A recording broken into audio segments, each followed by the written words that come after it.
Hi, everybody. Welcome to another edition of Too Opinionated. Where today, very excited, talking with actress Melanie Zanetti. So, or Zanetti. Zanetti, correct. I got too excited. Welcome, Melanie. Thank you so much for doing this.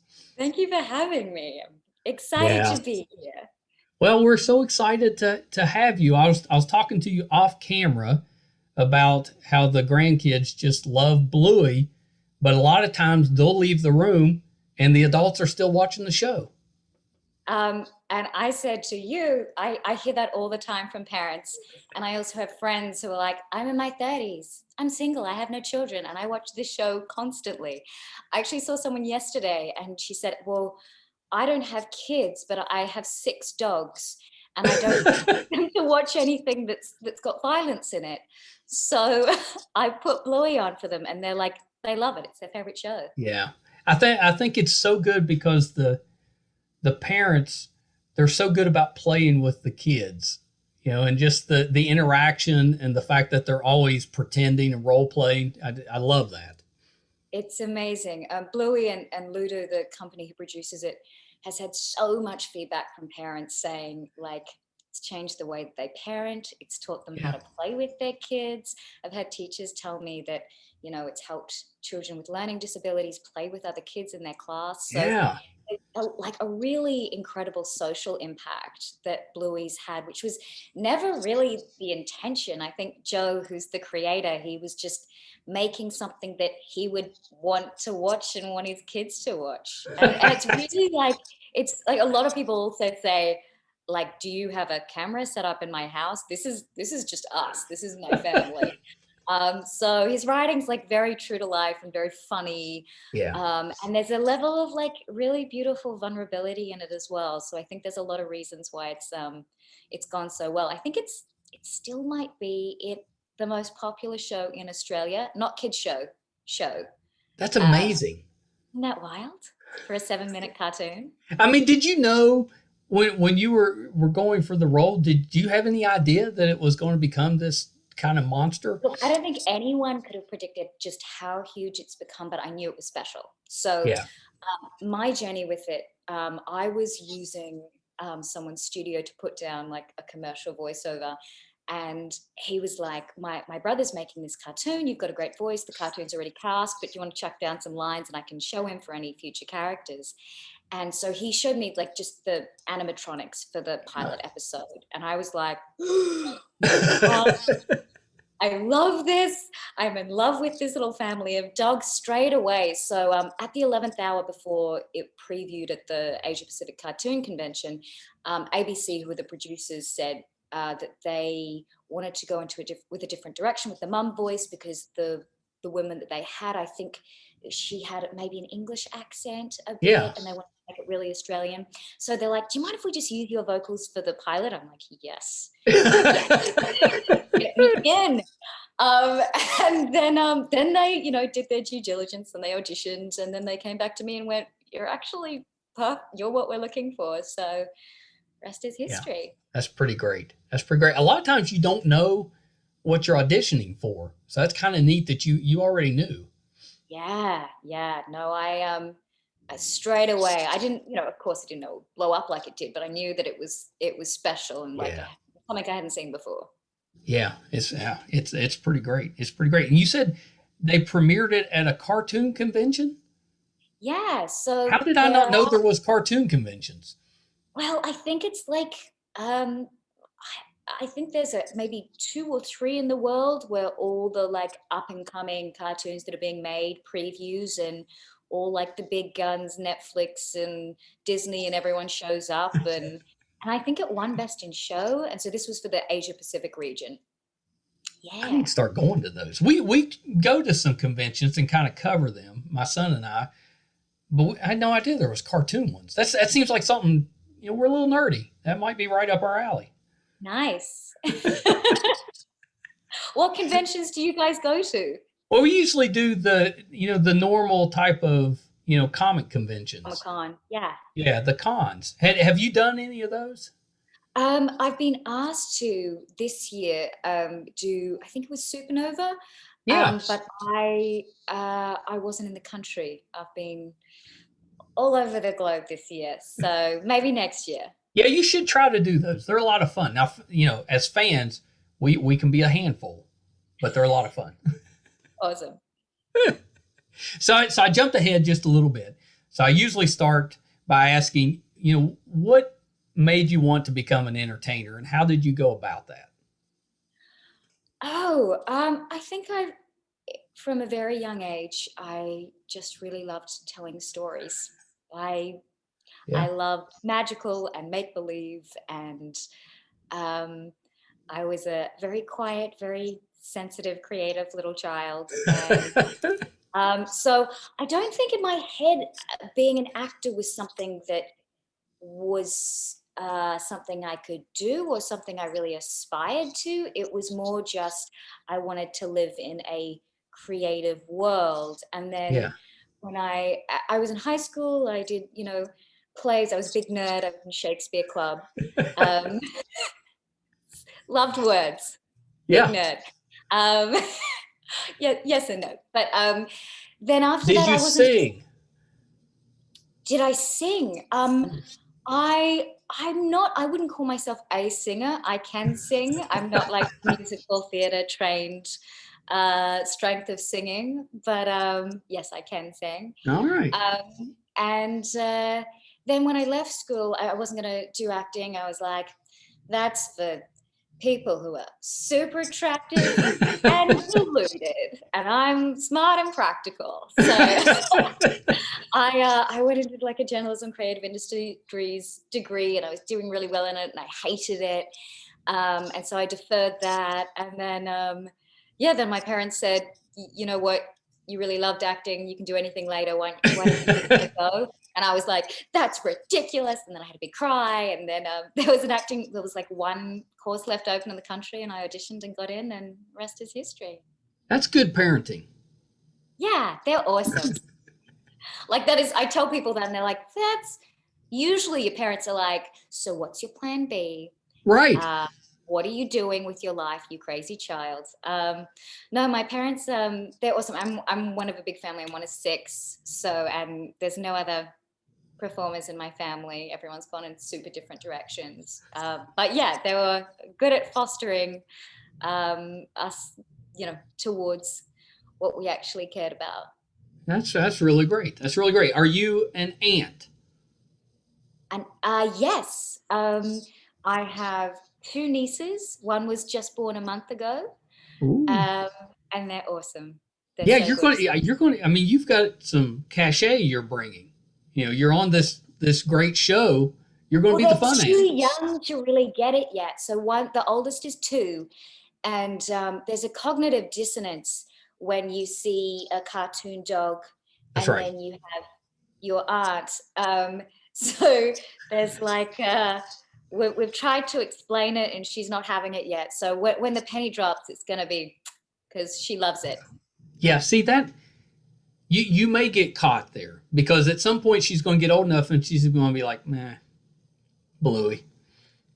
They Oh, grow out of it. I hope that doesn't happen. I hope Although it doesn't either. its lifespan for ages. I feel like it's between maybe like 1 and maybe 9 is sort of like the main age. So I Yeah. reckon I got a little bit of time. Yeah. I think you got time. You're right. You're right. It's going to work out. You're going to be the fun aunt. I am. I already am. Yeah. The fun part about that, I was talking to you about my grandkids. Same thing with being an aunt is you can have all the fun and then send them home. Absolutely. You can sugar them up, get them excited, and then just send them home. Uh, um, I just had an accent moment when you said, "Are you an ant?" So in Australian, an ant is the small insect. We Oh, an That's how we ant. say ant. And my because we say aunt, and so my brain went, "Is Aunt. this terminology that I don't know that I should know? Is this some sort of like Some geek of that word? Are you West an ant?" I Virginia was like, slang. "Oh, aunt." So we say aunt and aunt, apparently. But you say Right, aunt. aunt. Yeah. Aunt. Yeah, that sounds fancier. Does it? Yeah, I'm gonna have to work on that. The next time I have you on, I'm going to try to do it all in an Australian accent. Oh, good luck with that. Oh, Australian it's accent yeah, are it's hard. seriously difficult because we speak. I have a pretty neutral Australian accent, Yeah. so mine's not very broad, but we speak towards the back of the throat. Our tongue is lifted, so Ooh. it's a position that you guys aren't used to, Yeah, that sounds and difficult. we're really like non-committal in the way we speak. So Americans are like really direct. Their points really clear. You know, you had a war, you got rid of the English. Like there's something about like the emancipation of a country that you can feel it in the language. There's a forthright, and like we have our like laid back, non-committal, if it's okay, convictness about Australians. That's the best explanation I've heard for American Yeah, accent. That's really yeah, good. it's That's really good. front-footed. See, I don't Um, know. I don't know if I can love do that. Can you do a West Virginia accent? That's the question. it. If I had enough time, I would. See, I next time, that's what we'll do. next We'll switch roles. next time we'll do it, right? Like nothing on Ah, my head because I haven't done it before, but I reckon I could. that's pretty good. That's pretty Uh, good. It's pretty but yeah, twangy, I think. it's twangy for Yeah, sure. yeah. I think you'll have an easier time than I will. Probably. Also, it's Yeah. my job. So Yeah, well, right. Right.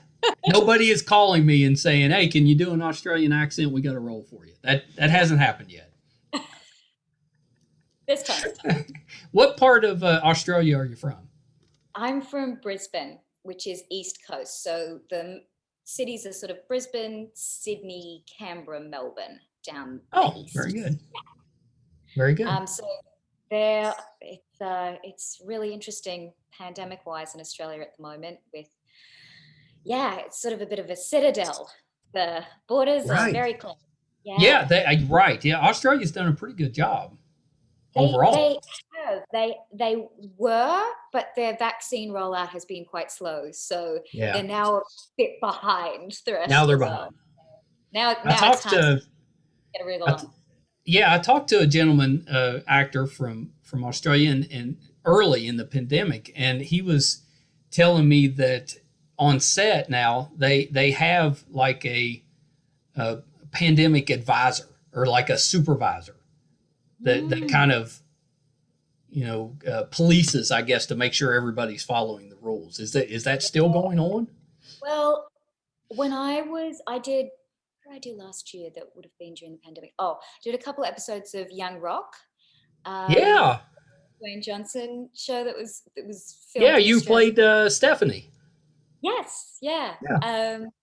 Bit of jazzercise, and yeah, there was definitely people there making sure everything was being followed. It costs so much to have to shut down a production of that size, so Right. it's understandable that everyone's yeah, trying to stick to the regulations. Yeah, yeah. It's been a difficult year and a half. But you're Yeah, traveling now. That's good. yeah, yeah. It's I'm actually heading to Europe in about 3 weeks for a Oh, very project. nice. Yeah, so we'll see what's happening over there. So I think the first time, at least that I remember seeing you on camera, and you'll have to tell me if I'm wrong because I'm trying to think of the name. It was a Dolph Lundgren movie. Oh, wow. You've Yeah. seen that. Oh Yeah. yeah, I've seen it. I don't remember. Battle of the Dam. That was Yes, Battle of the Dam. one of my first feature films. I had pretty much just done theater up until then. It Yeah. was like a fast shoot. It was a baptism of fire. Um, but yeah, lots of fun. Dolph is huge. He's a Yeah. big guy, and I am a tiny person. And when we first met in that shoot, we were in a lift, and he just looked at me and he's like, "Oh my god, you're so tall." Like, well, maybe it's just a comparison thing because you're huge. Yeah, he's a big Um, guy. yeah, He's like a genius too. He's like really intelligent. he's an interesting mix of Yeah. things. And then martial arts specialist, and he's just even now a solid guy. There's at the very end of the movie, because we have this sort of like father daughtery dynamic going on, Yeah. and I run and hug him, and you know when you run and hug a normal person, there's a cushioning, there's a Oh sort of yeah. like, there's a softness There's a that you can. softness. Yeah. And so I'm running towards him. I could see his face going, "Oh God, she's not slowing down." I ran into the height, and it was like running into a brick wall.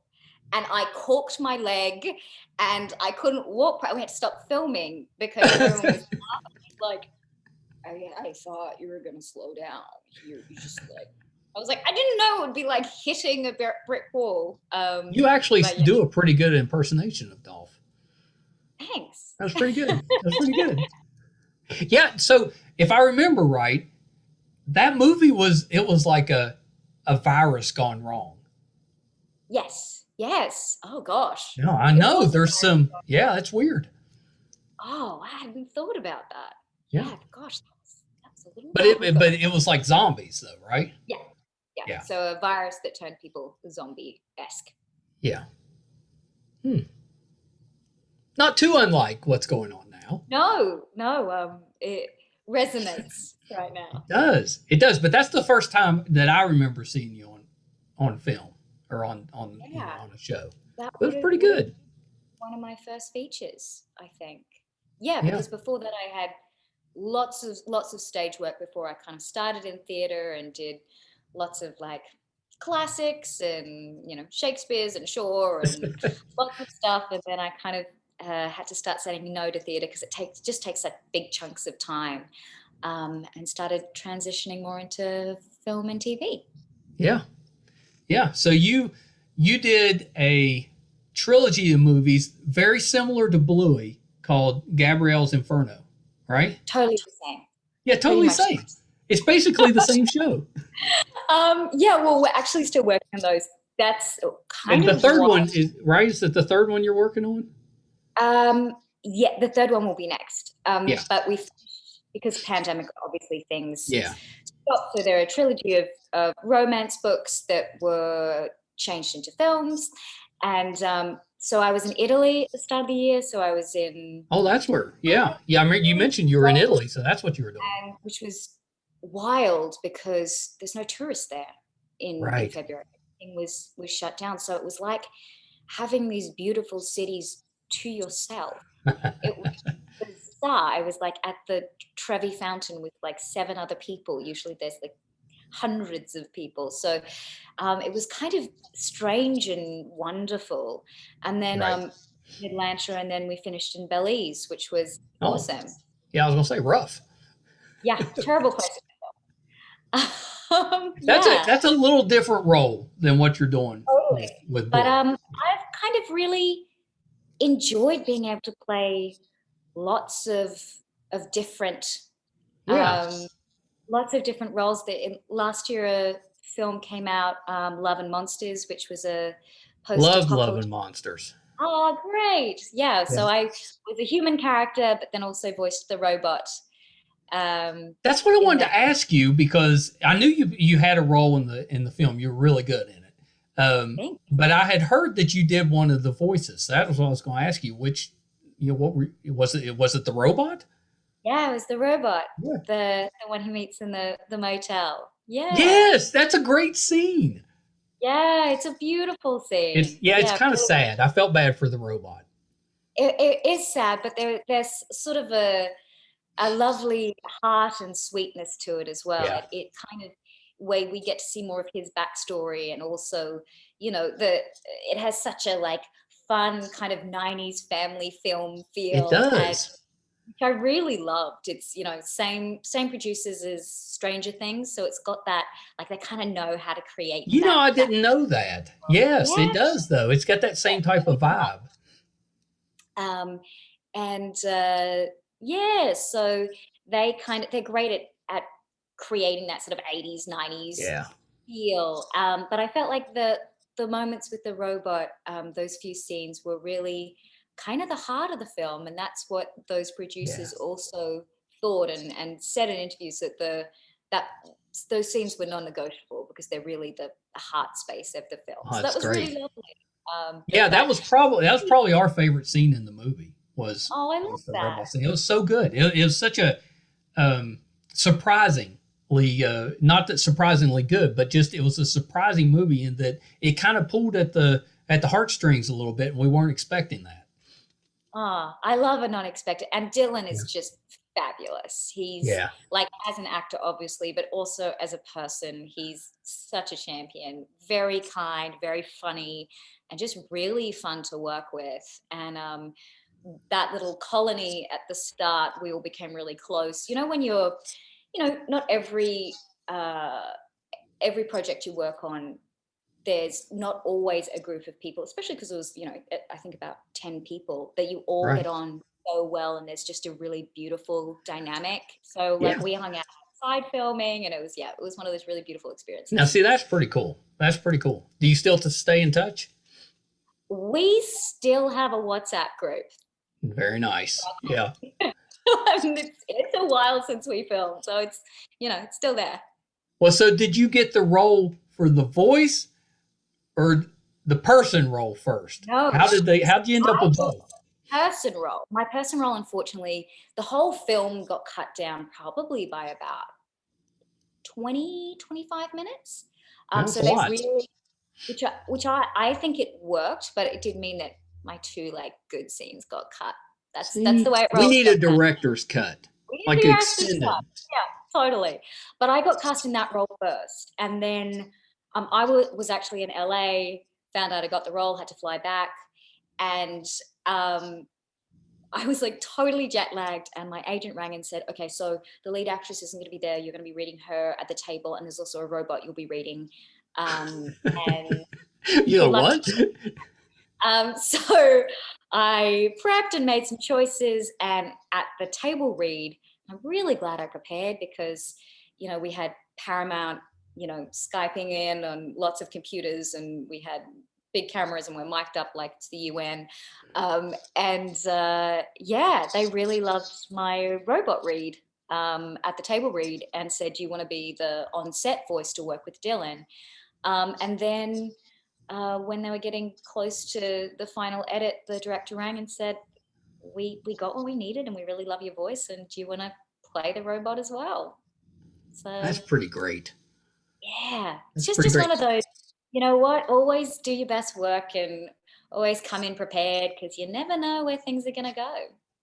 Table reads are they're so interesting because you have some actors. I mean, they're way into it. They're like they do it just like they do on film, and then you have some that almost overact for the table read, and then others it's like they try things or they're testing different. They're still working it out with that. I always thought that was kind of fascinating. Table reads, like there's always they can be kind of terrifying because there's always the stories of like someone who like gets cut after the table read. So Yeah. there's always that like fear. It's like, are you what they actually wanted, and all of that kind of thing. Yeah, and it's a mixture as well. Yeah. I think table reads are harder when you only have like a few lines Right. because it's like I think it's like with any production. Just say you're on a series and you come in for a day to 3 days, and your job is like there is a moving train and it is already going. And everyone knows their job on this train, and your job is to run alongside the train and seamlessly jump onto that train, and don't mess it up for anyone else, and do your job really well, and then seamlessly jump off the train. So it's actually a really hard job being a day player in that you have to get in rhythm with everyone else really Quickly. quick, and also not get in anyone's way and be a delight to work with and be really ready, but also really flexible and not married to anything if anything changes, and you have to do it in a very small space and time. Yeah, that's That's my really that. so I've had one experience in a table read, and it was terrifying. it was let me compose myself because I'm still having flashbacks on it. I'll take a drink of water. Okay, let's do this. Okay, so this is terrible. What's going on? Okay, so here's the scene. So I have this. I was just helping. It's a group full of actors, room full of actors. They just needed somebody to read one paragraph. That's all I had. So I'm nervous, because I'm with all these actors, and the moment comes for me to read my lines. I'm just terrified. I'm like so worked up. I've been practicing. But I'm ready because it's a moving train. I got to jump in there. Uh-huh. So I get ready to speak, and one of the other actors accidentally spoke the lines. Right? He jumps right in. He jumped right in, which at the time I was like, oh, thank goodness. Thank goodness. But then later I was like, oh, I didn't get to do my lines. It's the way. It's the way. There's the relief and then but I could have been. Right. Yeah. This stuff, I got all choked up about it. Now, it was the best time. I had such a good time. But they just accidentally took it, and I was like, oh, well. Because I wasn't about to say anything. Yeah, totally. I was like, oh, no, I'm not saying a word. Why were you there on the table read? Were you working? Well, so, all right, hang on just. All right, so I've composed myself.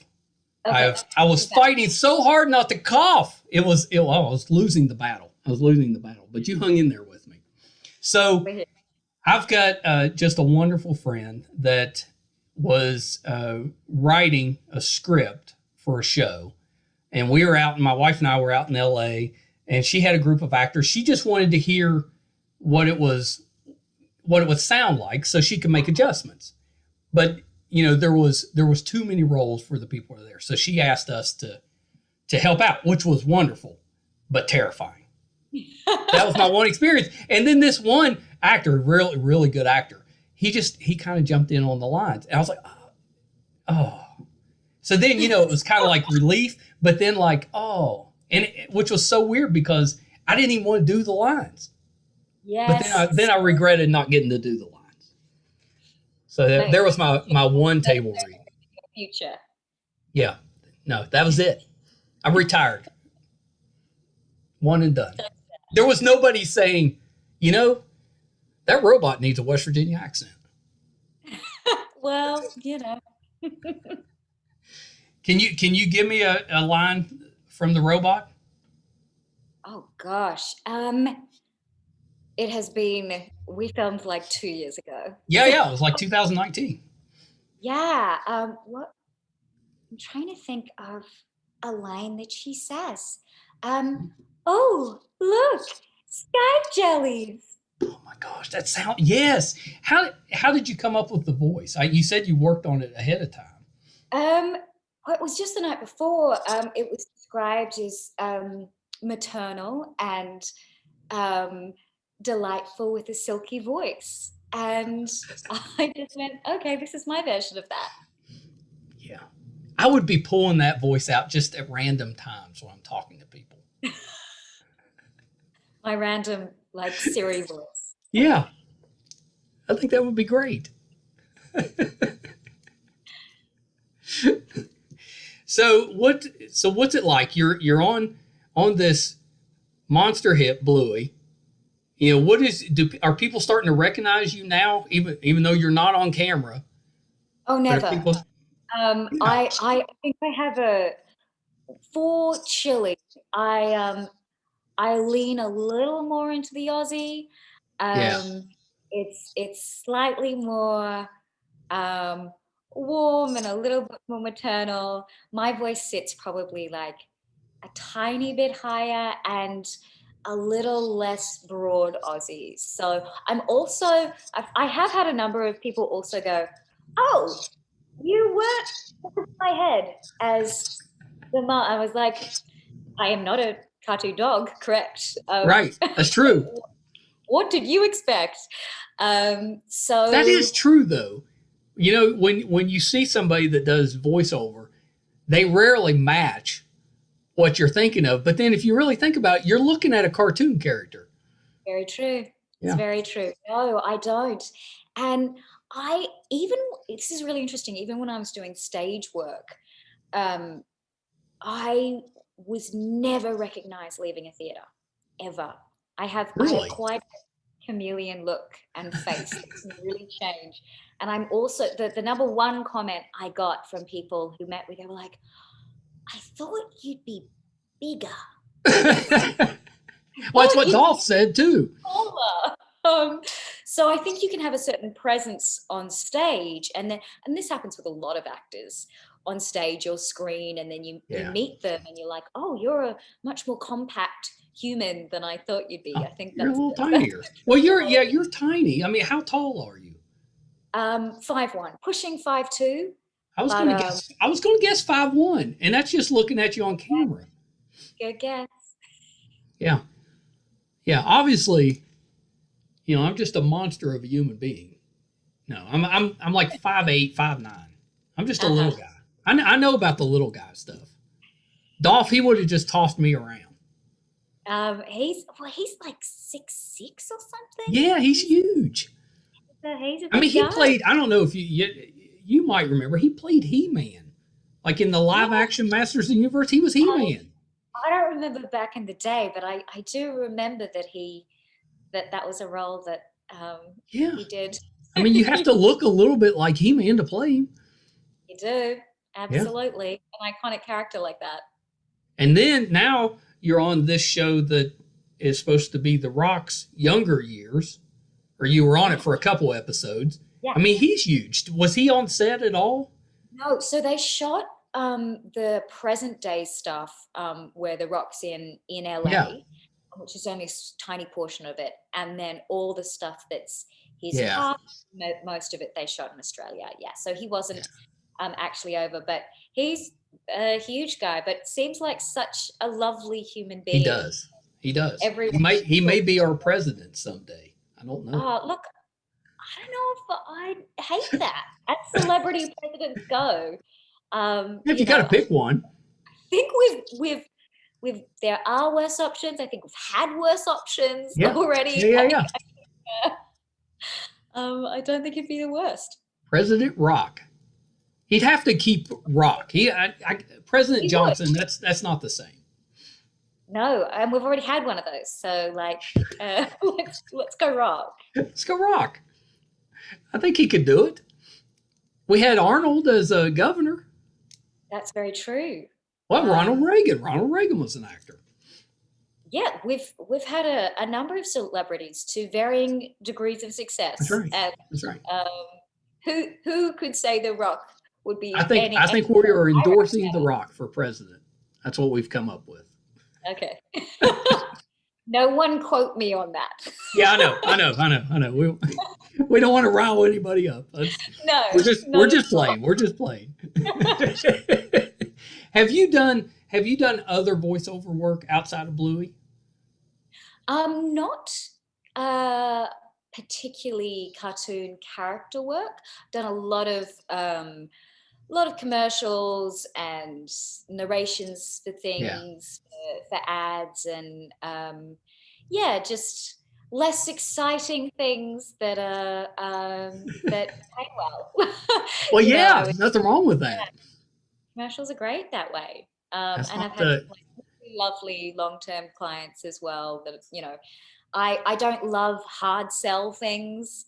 right. That's not really my jam. More sort of like the stuff I do has been um, more like soft, early learning, that world. Or I'm a young student and I don't quite get things either. So those kind of worlds. That's pretty good. That's pretty good. How about video games? Have you done any voiceover for video Oh, games? yes, but I would love to. Anyone programming video games, um, this guy is keen. I've auditioned for quite a few, but it's always, they're looking for a very specific thing. Right. Um, I'll make some phone calls. Make some calls. Yeah, I can help I'm you out with that. very down. We'll get you hooked up.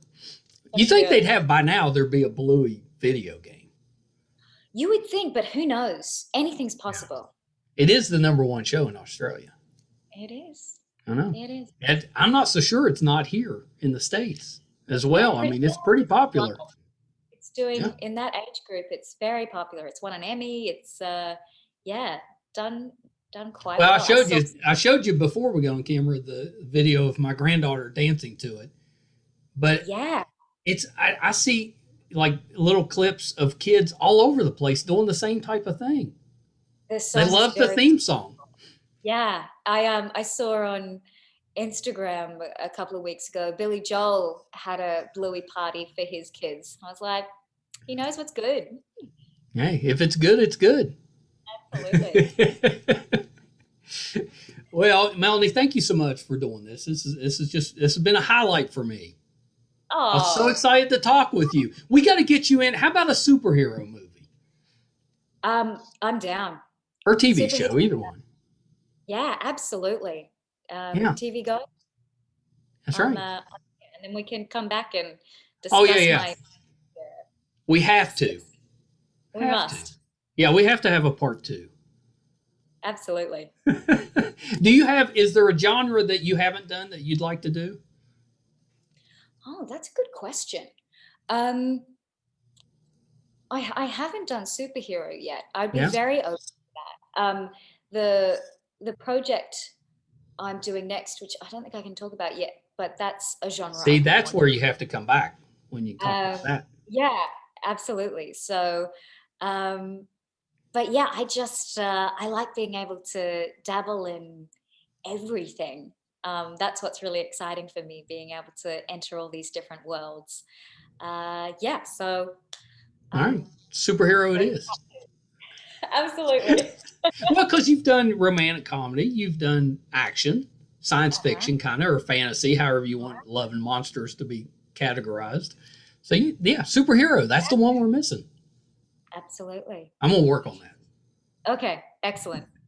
So, before you go, is there anything that you have upcoming that we can kind of keep an eye out for? Oh, hmm. Um, well, I think if you're in Australia, Love and Monsters is on Netflix, and I think in America it's just gone to Hulu, Yeah, that's and right. you can watch Bluey on Disney Plus. And on Showtime, there's a show I'm in that's on at the moment called The End, which is a sort of dark comedy that Yes, I was want to watch that one. Yeah, I saw yeah, you were in that. Australian production, and I play the younger version of Dame Harriet Walters, who's Oh, just like yeah, fantastic. that's pretty good. I just saw her turn up in Ted Lasso. I don't know if you watched that. I did, and I was going to ask you if that was her. That she's Yeah, terrific. she's so wonderful. So I played her in flashbacks in this show called The End, which is sort of it's a dark comedy about, but it's really like uplifting at the same time about later in life and death and all the morality around that. And yeah, it's really beautifully written and a great show. Yeah, it's So on our that's list. excellent. Yeah. And yeah, and then I've got the third part of this romance that I'm going to be filming, and the second one's coming out sometime, I think, next year. So yeah, number of things happening. Pretty exciting. Pretty exciting. Are you a Ted Lasso fan? I am a huge Ted Lasso It's fan. so good. It's such a good It's show. so good. It's like a warm hug of a show. Yes, it's one like we really needed that over the last year. We needed just a feel good show, Ted Lasso. Yeah, beautifully written. Love all the characters in it. Yeah. So like I laughed, I cried, completely enamored. I'm Recommend. We're anxiously awaiting the new episode because Ted was in a bad way at the end of the last one. True. I'm Yeah. excited. I hope he gets out of it, straightens up. All right, Melanie. So last thing before I let you go, where can we find you on social media? You can find me on Instagram just under Yeah. Melanie Zanetti. And that's about it at the moment because I'm trying to like have less time on the interwebs so I don't fry my brain. You got to get it. You got to get a person. You got to get somebody to handle that stuff for you. Yeah, well, eventually. That's the Eventually. way. That's I'm how also you get out there. corporate. You're actually really easy to find on Instagram. Yeah, If I can yeah. find you, you're easy to find. I'm easy to find. Yeah. Well, thank you so much. I've enjoyed this so much, and I know the kids are going to enjoy it, man. You absolutely, when the new project gets ready to come out, you got to come back. Okay, that sounds great. All right, Melanie, hold on one second. All right, so Melanie Zanetti, she was terrific. She was terrific and very patient with me. You know, those of you that watch the show regularly know that sometimes I botch the intro, and I've been practicing. You know, her name and her intro still said Zanetta like a dummy, Zanetti, and she was wonderful. And then, and I think that's the first time this happened to me, I actually got choked up. And I've mentioned that on the last few podcasts. I've been battling some health issues, some pneumonia.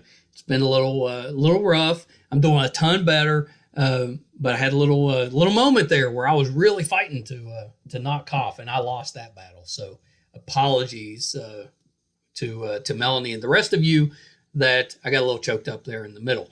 But what a wonderful, fun, just positive person. It's no wonder she got the role of Chili on Bluey. She's just terrific and just a really good actress. I had no idea that she was the robot in Love and Monsters. I knew she was in it, didn't know she was the robot. But I love the robot. That's the best part of the movie. So just really good, fun actress. I really enjoyed that.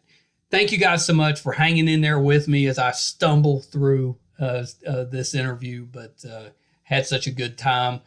If you haven't done so already, please, we'd really appreciate it if you would go to YouTube, MeisterCon Pod, give us a like and a subscription. That would really help us out. You know, we're a small podcast, but we're getting bigger. So happy with the progress we're making, but that's something that would help us out. You can also find almost 300 episodes, audio and video, on our webpage, meistercon.com. There's a great blog on there from Brett. You know, he's such a good writer. I think you'll enjoy that. It's very geeky and fun. Any upcoming events that we mentioned some conventions. That'll be on there. I think you guys will enjoy that. It's such a great website. So please check that out. Until next time, thank you guys for hanging in there with me. Bye, everybody.